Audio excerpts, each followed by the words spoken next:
Chapitre 3, système excréteur. Le rôle du système excréteur, c'est d'éliminer tous les déchets qui ont été produits par le corps. Ces déchets-là sont en grande majorité l'urée, l'ammoniac et le dioxyde de carbone. Les organes responsables d'éliminer ces déchets-là sont les organes du système respiratoire, les organes du système urinaire, ainsi que les glandes sudoripares que l'on retrouve majoritairement dans la peau. Dans ce tableau, vous voyez le résumé des substances qui sont éliminées par chaque système. Donc, le système respiratoire, si on regarde ici, est responsable d'éliminer le dioxyde de carbone et de garder un pH approprié au niveau du sang. Pour ce qui est des glandes sudoripares, elles sont responsables d'éliminer le surplus d'eau ainsi que plusieurs sels minéraux, de l'urée et un petit peu d'ammoniac. Au niveau du système urinaire, encore une fois, on élimine de l'eau, de l'urée et d'autres déchets, dont l'ammoniac, ainsi que les surplus de sels minéraux. Pour éliminer l'urine, on a besoin du système urinaire. Dans le système urinaire, nous retrouvons les deux reins. Donc, le sang est amené vers les reins. Les reins fonctionnent un petit peu comme un filtre. Donc, ils vont filtrer toutes les substances qui sont présentes dans le sang.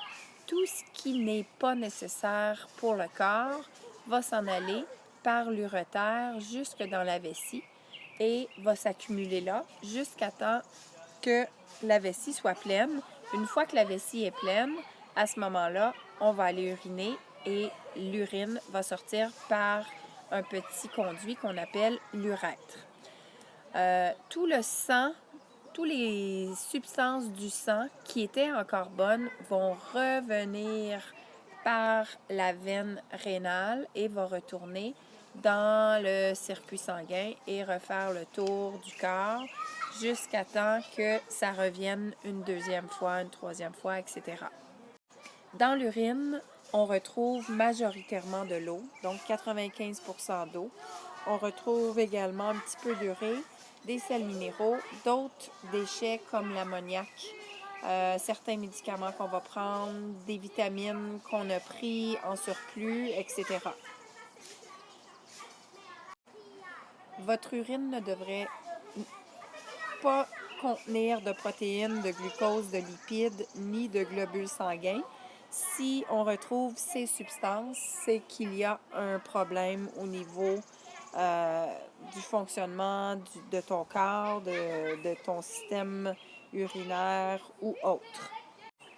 Pour éliminer le dioxyde de carbone, on a déjà vu que le dioxyde de carbone était éliminé au niveau des poumons. Donc ici, pour résumer, nous avons une petite alvéole et on a un petit capillaire sanguin qui fait le tour. Donc, le sang non oxygéné, c'est-à-dire plein, riche en dioxyde de carbone, arrive. Ce dioxyde de carbone va diffuser à l'intérieur de l'alvéole et va être remplacé par de l'oxygène ou du dioxygène qui va se retrouver dans notre sang. Pour éliminer la sueur, on utilise principalement les glandes sudoripares que l'on retrouve un peu partout dans notre peau. La sueur peut être produite suite à une activité physique assez intense et notre corps l'utilise principalement pour éliminer un surplus d'eau, un surplus de déchets comme l'urée, l'ammoniac ou un surplus de sels minéraux dans notre corps comme du sel, etc.